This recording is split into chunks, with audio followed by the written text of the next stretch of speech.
What's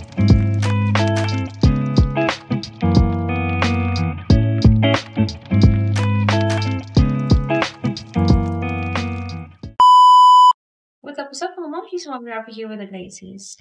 Today is Thursday here in Lebanon, and hindi ko pinapasok si Nura. I really feel bad kasi may sakit ang bata. May sakit ang little girl natin. Actually, it's her allergy that got her attacked. Alam mo naman ng mga may allergic rhinitis, para yung may hika. Well, actually, sabi ng doctor niya before we go here in Lebanon, asthmatic kaming mag-ina since we have allergic rhinitis. So, we have to prevent yung napakalamig, yung sobrang lamig as much as possible. Lagi kaming may chance na magkaroon ng warm. As much as possible, lagi kami dapat a little bit warm. Yung not neutral weather ba? Smoke. We have to take care of the smoke and dust sa pagkain, lalo na ang eggs and chocolates. Yan. Kaya limitado ang pag-take ni Nura ng chocolates sa akin. And eggs. Yan. Although mahilig siya sa eggs, 1 day, 2 eggs a day, that's more than enough for her. Pero hindi ko naman araw-araw na binibigyan siya ng egg kasi nga dahil dun sa allergy namin, 'di ba? So ngayon magluluto ako ng crepe kasi yun ang request niya. Kasi hindi ko siya pwedeng bigyan ng cereal kasi ang cereal namin dito para sa kanya is yung Nesquik na parang Choco Pops. So, ilang araw na rin akong prepare sa kanya talaga ng no chocolate at all para lang ma-prevent, para hindi na lumala, diba?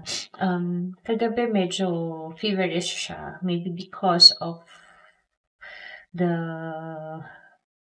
intense na yung effect sa kanya ng allergy. So, ganun din naman ako pagka yung malala yung hindi ko na prevent kaagad yung pag-atake sa akin ng allergy ko. Feverish din ako.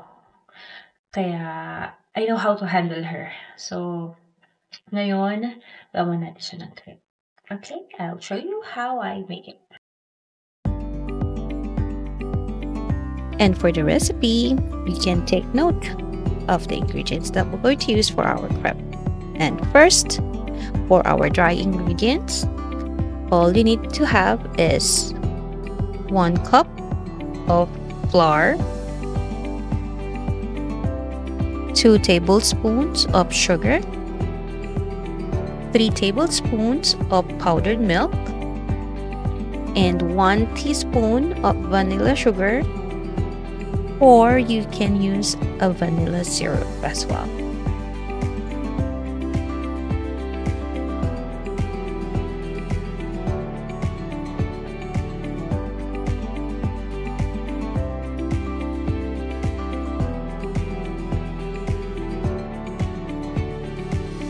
And for our wet ingredients, all we need is 2 pieces of eggs, 1 tablespoon of oil, any kind of oil, and 1 cup of water.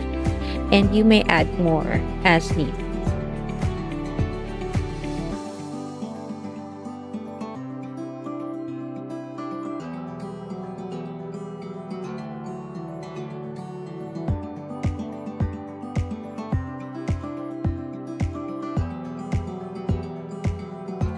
Alright, we just need to mix it all together until we get the best consistency para sa ating mixture.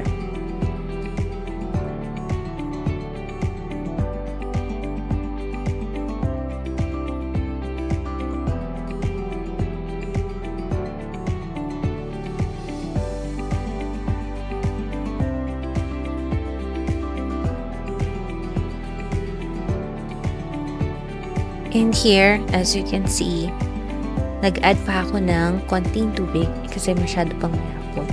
Kasi kung hindi ko siya dinagdagan, magmumukha siyang literal na pancake. So, this would be enough para sa ating crepe. Just make sure na walang lumps na matitira or buo-buong flour para mas masarap at mas malinamnam ang ating magiging crepe.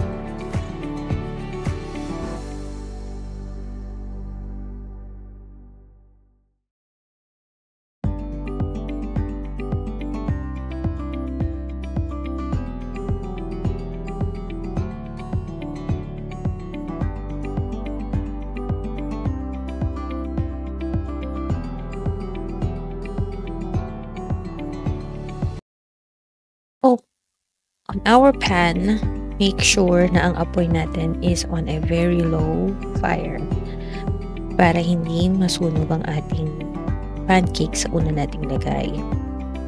Just to make sure na ang pan is hot enough para hindi mag-stick ang ating crepe na gagawin.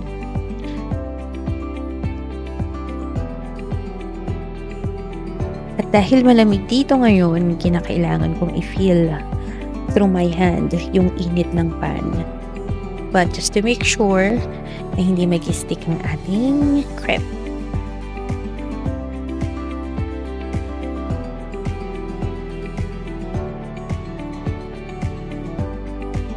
Here, ilalagay natin dahan-dahan ang ating crepe mixture sa ating init na pan. At habang nilalagay natin siya, swirl natin konti ang ating pan at pati ang ating ladle para i-spread natin ang mixture around sa pan.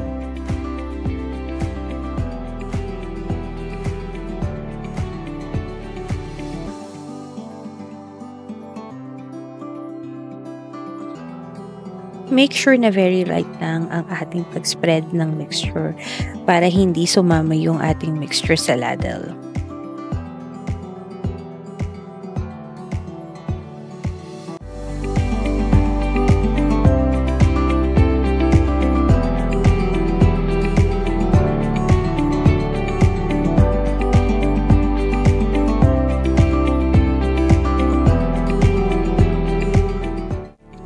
Yan, at kung makikita nyo dito, nag-iba na yung kulay ng ating crepe. And try to double check na lang din kung ano na yung kulay ng ilalim. Kung nag-brown na siya little bit, pwede na natin siyang baliktarin.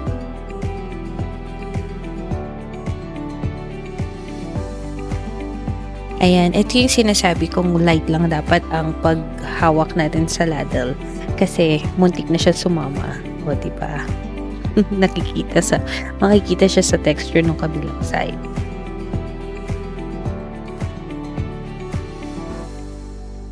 So, for each batch ng ating crepe, it might take 2 to 3 minutes. Depende kasi yun sa lakas ng apoy nyo. Kung napakahina, might take 3 minutes. And kung enough lang yung init ng pan, it might take 2 minutes para maluto siya each side.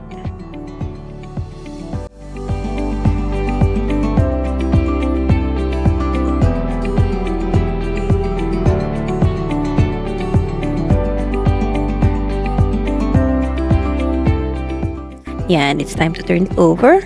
Alright, yan ang hinahanap nating kulay ng ating pan. Now, this one is great. Pwede na natin siyang hanguin. And let's go to our next batch.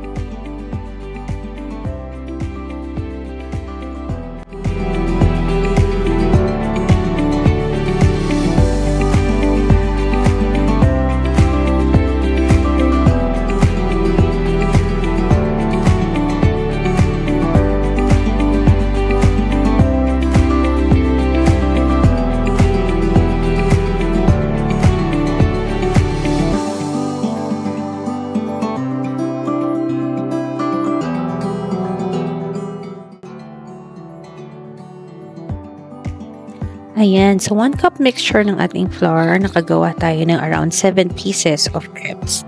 And for me and Nura and Papa, we love having it with condensed milk inside of our crepe. Ayan, i-spread lang natin siya. And then, when it's When the spread is already there, yung half lang ang lalagyan natin. Then, iro-roll lang natin siya. Ayan, ganyan lang mga moms. So, very easy. And sa iba, they like to have it with chocolate syrup or caramel syrup inside. And they are putting some strawberries or banana. Yan ang gusto nila. Minsan cheese. Yan ang mga trip ng mga European. Diba? Ang iba naman gusto plain lang. Si Nana gusto niya minsan plain lang. Walang sweets. But this time, yan ang nirequest niya. So, I will make it as she likes.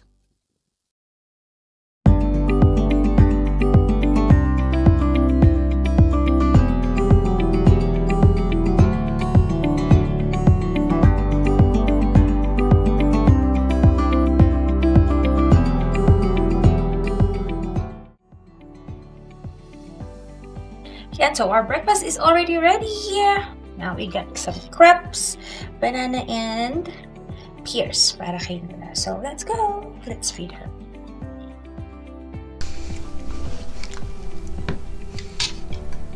So let's eat. So here, si Nura kasi mahilig magsulat. So hindi ko tinatanggal yung kanyang notebook and yung kanyang pencil case dito. Kasi every time, kesa magsulat siya, mag-drawing siya sa dingding. Diba? So, dito na lang siya sa kanyang notebook. Yan ang hilig niya. Mag-drawing, magsulat, mag-color. Yeah, baby? Here you go. Yeah, pancake roll.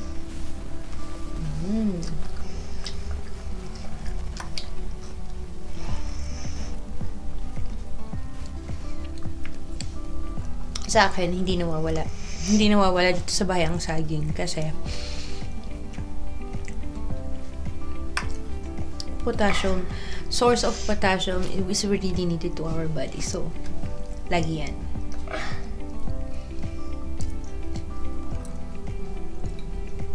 Tsaka mahilig si Fira sa prutas.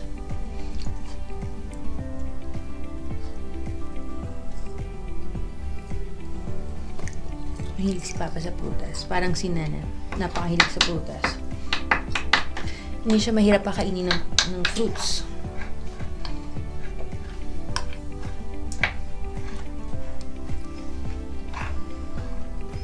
Okay. Can you draw my face? Can you draw my face? Draw a circle.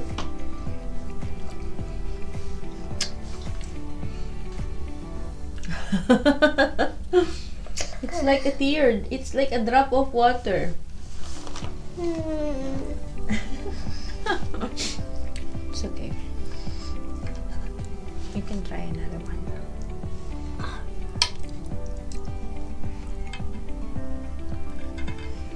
Good job! Very good.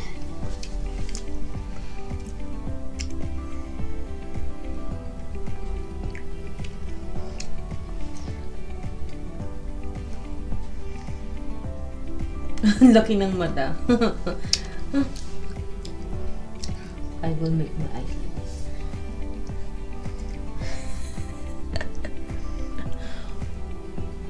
Wow, what is nice smile.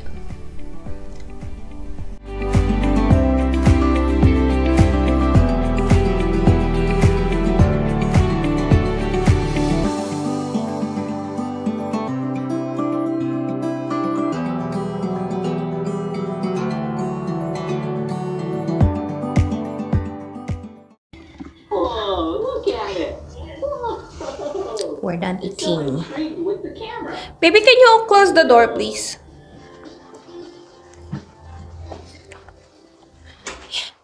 At lamig. Ito pala yung sinasabi ni Firas. After the snow, the next day kahit maaraw, tapos walang ulap, doon lalabas yung lamig. Mas malamig siya ngayon. Yung feeling mo na napakalamig. Ang sakit sa ulo ng lamig, guys. Well, mamaya na natin siya hugasan kasi pinapainit ko pa yung heater. So, like, 1.5 hours pa lang naka-open yung heater. So, maya-maya na. It's better kasi na mga around 2 to 2.5 hours nakabukas siya para talagang mainit yung tubig. Kasi pagka wala pang 2 hours, malamig pa rin yung tubig na lumalabas sa faucet. So, currently, talagang iniiwasan namin ngayon lumabas ni Nura kasi nga, mahirap sa aming dalawa na atakihin ng allergy. Dahil ito, kagaya niyan, lumala yung kanyang allergy na punta na sa talagang ubo. But as of the moment, we're fine. Chika ko lang pala sa inyo yung nangyari nung libing ni Hassan Nasrallah, yung leader ng H. Previous leader ng H, maraming umattend. Totally talaga. Yung ginanap siya sa isang malaking stadium and punong-puno siya. Maraming umattend na nakipaglibing. And merong mga pagsabog na nangyari sa South. That is from I. Bago mag-proceed yung paglibing. And when everyone is gathered on this stadium, habang nagsasalita yung bagong leader, merong 4 na jet fighter plane from I na talagang dumaan dun mismo sa gitna ng stadium. So, imagine kung yung 4 na firefighter na yun nag-blast ng sonic boom, di ba? Sakit no sa tenga, yung from Beirut nga, naririnig namin hanggang dito eh. Imagine nyo kung gaano kalakas yun. Malamang yung mga pinto ng sasakyan, malamang nasira or anything na glass window na malapit doon sa lugar, for sure. May mga injured. But yes, good thing. Walang naganap na hindi maganda on that day. They still respect the mourning of the other people. So, and yes, ang government ngayon is really working now. Last night, I think pinapanood ni Habibi yung mga ministry. They are parang nag-vote, nagkaroon sila ng voting kung susuportahan nila yung government or no. And it so happened that 75% of the ministry agreed to trust and support the government.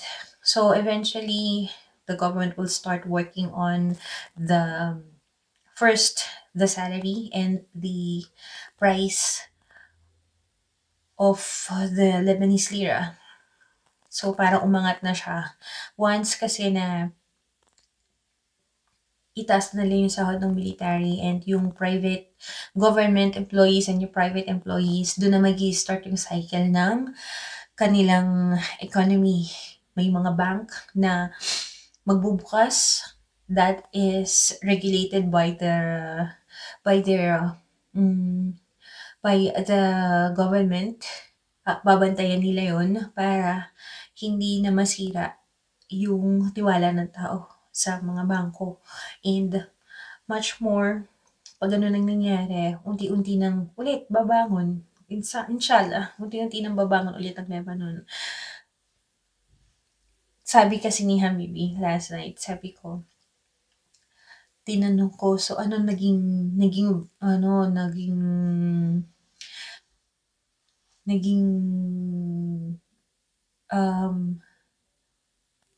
verdict dun sa support. They will or not. Ganun. Thank God, almost everyone agrees.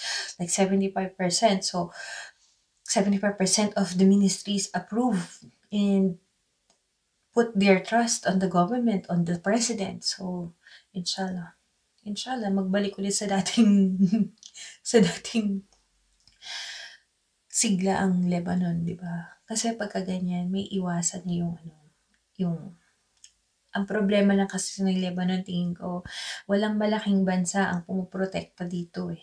Kasi halos karamihan yung mga nakasurround sa kanilang bansa, gusto silang hawakan. Kaya yun yung nangyari this last few years, mula nung nagkaroon nung 2006. 2016 ba yun? 2016. Yung nagkaroon ng war, 2016. Yun yung gusto nilang nangyari. Remember, natandaan niyo yung pagsabog na nangyari or 2019 ba yun?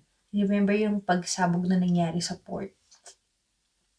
And explain yun ni Habibi na sinadya na pasabugin ang port ng Lebanon dahil ang port ng Lebanon, ang Lebanon is center ng Middle East.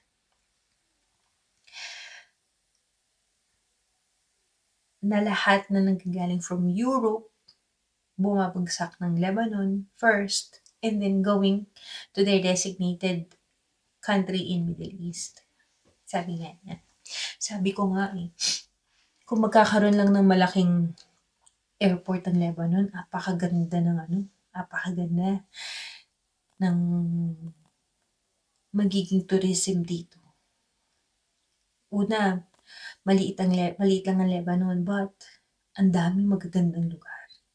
Ang daming magagandang lugar na pwede mong puntahan na mai-enjoy mo, lalo na yung weather na hindi ganun kainit.